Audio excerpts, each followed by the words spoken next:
Hello, जय श्री कृष्णा, जय श्री राम, जय श्री राधे राधे, जय श्री महाकाल। इस वीडियो में आपको श्रवण कराएंगे नारायण कवच का उपदेश।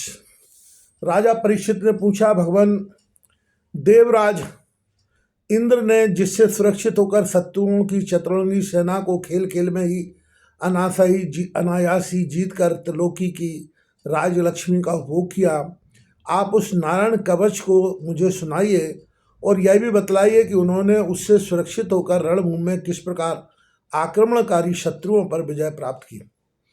श्री सुखदेव जी ने कहा, परीक्षित, जब देवताओं ने विश्वरूप को पुरोहित बना लिया तब देवराज इंद्र के प्रश्न करने पर विश्वरूप ने उन्हें नारायण कवच का उपदेश किया। तुम एकाग्र चित्त से उसका श्रवण करो। विश्वरूप ने कहा, देवराज इंद्र, भय का अवसर उपस्थित होने पर नारायण कवच धारण करके अपने शरीर की रक्षा कर लेनी चाहिए। उसकी विधि यह है कि पहले हाथ पैर धोकर आचमन करें, फिर हाथ में कुश की पवित्री धारण करके उत्तर मुँह बैठ जाएं।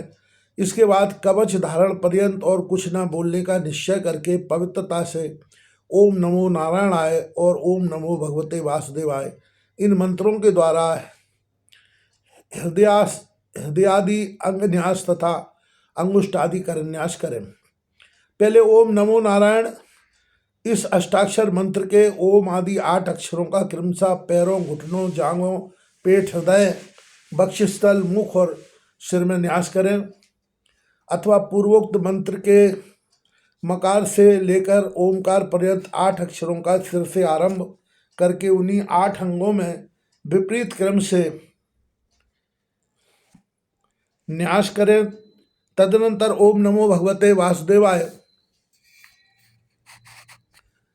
इस द्वादश अक्षर मंत्र के ओम आदि 12 अक्षरों का दाईं तर्जनी से बाईं तर्जनी तक दोनों हाथ की 8 अंगुलियों और दोनों अंगूठों की 2-2 गांठों में न्यास करें। फिर ओम विष्णवे नमः इस मंत्र के पहले अक्षर ओम का हृदय में, बी का ब्रह्मरंध्र में, शा का भौं के बीच में, ड़ा का चोटी में, बे का दोनों नेत्रों में और ना का शरीर की सब गांठों में न्यास करें। तदनंतर ओम महा अस्त्राय फट कहकर दिग्बंध करें। इस प्रकार न्यास करने से इस विधि को जानने वाला पुरुष मंत्र स्वरूप हो जाता है। इसके बाद समग्र ऐश्वर्य, धर्म, यश, लक्ष्मी, ज्ञान और वैराग्य से परिपूर्ण इष्टदेव भगवान का ध्यान करें और अपने को भी तद्रूप से चिंतन करें। तत्पश्चात विद्या, तेज और तपा स्वरूप इस कवच का पाठ करें। भगवान श्री हरि गरुड़ जी की पीठ पर अपने चरण कमल रखे हुए हैं। अणमादि 8 सिद्धियां उनकी सेवा कर रही हैं। 8 हाथों में शंख, चक्र, ढाल, तलवार, गदा, बाण, धनुष और पास फंदा धारण किए हुए हैं। वे ही ओमकार स्वरूप प्रभु सब प्रकार से सब ओर से मेरी रक्षा करें। मत्स्य मूर्ति भगवान जल के भीतर जल जंतुओं से और वरुण के पास से मेरी रक्षा करें। माया से ब्रह्मचारी का रूप धारण करने वाले वामन भगवान स्थल पर और विश्वरूप श्री त्रिविक्रम भगवान आकाश में मेरी रक्षा करें। जिनके घोर अट्ठास से सब दिशाएं गूंज उठी थी और गर्भवती दैत्य पत्नियों के गर्भ गिर गए थे, वे दैत्य युद्धपतियों के शत्रु भगवान नृसिंह किले, जंगल, रणभूमि आदि विकट स्थानों में मेरी रक्षा करें। अपनी डालों पर पृथ्वी को धारण करने वाले यज्ञ मूर्ति बराय भगवान मार्ग में, परशुराम जी पर्वतों के शिखरों पर और लक्ष्मण जी सहित भरत के बड़े भाई भगवान रामचंद्र प्रवास के समय मेरी रक्षा करें। भगवान नारायण मारण, मोहन आदि भयंकर अविचारों और सब प्रकार के प्रमादों से मेरी रक्षा करें। ऋषि श्रेष्ठ नर गर्भ से योगेश्वर भगवान दत्तात्रेय योग के विघ्नों से और त्रिगुणाधिपति भगवान कपिल कर्म बंधनों से मेरी रक्षा करें। परमर्षि सनत कुमार कामदेव से, हयग्रीव भगवान मार्ग में चलते समय देव मूर्तियों को नमस्कार आदि न करने के अपराध से, देवर्षि नारद सेवा अपराधों से और भगवान कच्छप सब प्रकार के नरकों से मेरी रक्षा करें। भगवान धन्वंतरी कुपथ्य से, जितेंद्रिय भगवान ऋषभदेव सुख दुख आग्नि भयदायक द्वंद्वों से, यज्ञ भगवान लोकापवाद से, बलराम जी मनुष्यकृत कष्टों से और श्री शेष जी क्रोधवश नामक सर्पों के गण से मेरी रक्षा करें। भगवान श्री कृष्ण द्वैपायन व्यास जी अज्ञान से तथा बुद्धदेव पाखंडियों से और प्रमाद से मेरी रक्षा करें। धर्म रक्षा के लिए महान अवतार धारण करने वाले भगवान कल की पाप बहुल कलिकाल के दोषों से मेरी रक्षा करें। प्रातःकाल भगवान केशव अपनी गदा लेकर, कुछ दिन चढ़ आने पर भगवान गोविंद अपनी बांसुरी लेकर, दोपहर के पहले भगवान नारायण अपनी तीक्ष्ण शक्ति लेकर और दोपहर को भगवान विष्णु चक्रराज सुदर्शन लेकर मेरी रक्षा करें। तीसरे पैर में भगवान मधुसूदन अपना प्रचंड धनुष लेकर मेरी रक्षा करें। सायंकाल में ब्रह्मा आदि त्रिमूर्तधारी माधव, सूर्यास्त के बाद ऋषिकेश, अर्धरात्रि के पूर्व तथा अर्धरात्रि के समय अकेले भगवान पद्मनाभ मेरी रक्षा करें। रात्रि के पिछले पैर में श्री वत्स लांछन श्री हरि, उषा काल में खड़गधारी भगवान जनार्दन, सूर्योदय से पूर्व श्री दामोदर और संपूर्ण संध्याओं में काल मूर्ति भगवान विश्वेश्वर मेरी रक्षा करें। सुदर्शन आपका चक्र रथ के पहिए की तरह है। आपके किनारे का भाग प्रलयकालीन अग्नि के समान अत्यंत तीव्र है। आप भगवान की प्रेरणा से सब ओर घूमते रहते हैं। जैसे आग वायु की सहायता से सूखे घास फूस को जला डालती है, वैसे ही आप हमारी शत्रु सेना को शीघ्र से शीघ्र जला दीजिए। कौमेद की गदा आपसे छूटने वाली चिंगारियों का स्पर्श वज्र के समान असह्य है। आप भगवान अजित की क्रिया है और मैं उनका सेवक हूँ, इसलिए आप कूष्मांड, विनायक, यक्ष, राक्षस, भूत और प्रेत आदि ग्रहों को अभी कुचल डालिए तथा मेरे शत्रुओं को चूर चूर कर दीजिए।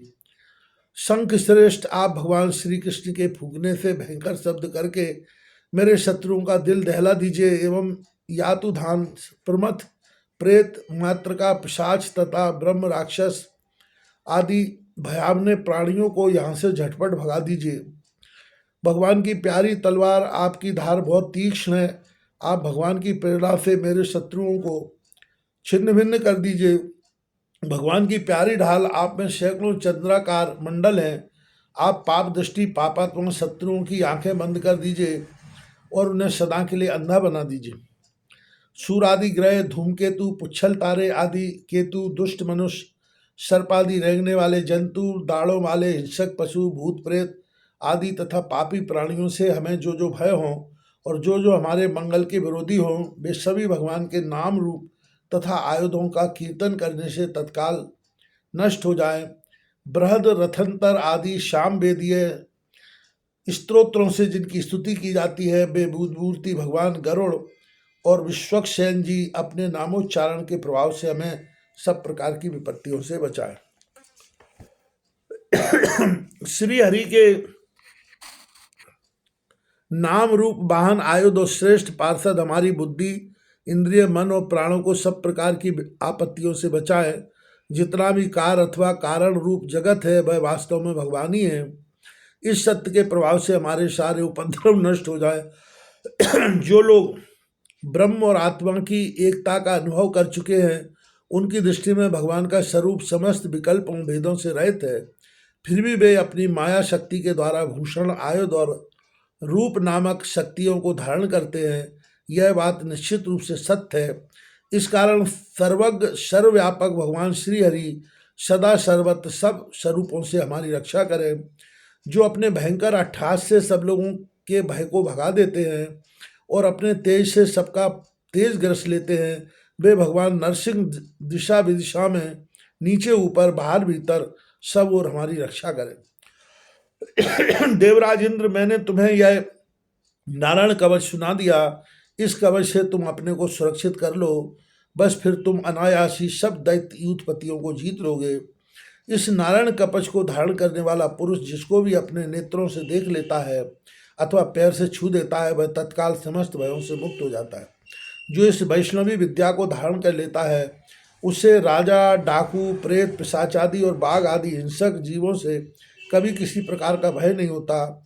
देवराज, प्राचीन काल की बात है, एक कौशिक गोत्री विप्र ने इस विद्या को धारण करके योग धारणा से अपना शरीर मरुभूमि में त्याग दिया। जहाँ उस ब्राह्मण का शरीर पड़ा था, उसके ऊपर से एक दिन गंधर्वराज चित्ररथ अपनी स्त्रियों के साथ विमान पर बैठकर निकले। वहां आते ही वे नीचे की ओर सिर किए विमान सहित आकाश से पृथ्वी पर गिर पड़े। इस घटना से उनके आश्चर्य की सीमा न रही। जब उन्हें बालखिल मुनियों ने बतलाया कि यह नारायण कवच धारण करने का प्रभाव है, तब उन्होंने उस ब्राह्मण देवता की हड्डियों को ले जाकर पूर्व वाहिनी सरस्वती नदी में प्रवाहित कर दिया और फिर स्नान करके वे अपने लोक को चले गए। सुखदेव जी कहते हैं, परीक्षित, जो पुरुष इस नारायण कवच को समय पर सुनता है और जो आदरपूर्वक इसे धारण करता है, उसके सामने सभी प्राणी अंदर से झुक जाते हैं और वह सब प्रकार के भयों से मुक्त हो जाता है। परीक्षित, सतक्रतु इंद्र ने आचार्य विश्वरूप जी से यह वैष्णवी विद्या प्राप्त करके रणभूमि में असुरों को जीत लिया और वे त्रैलोक लक्ष्मी का उपभोग करने लगे।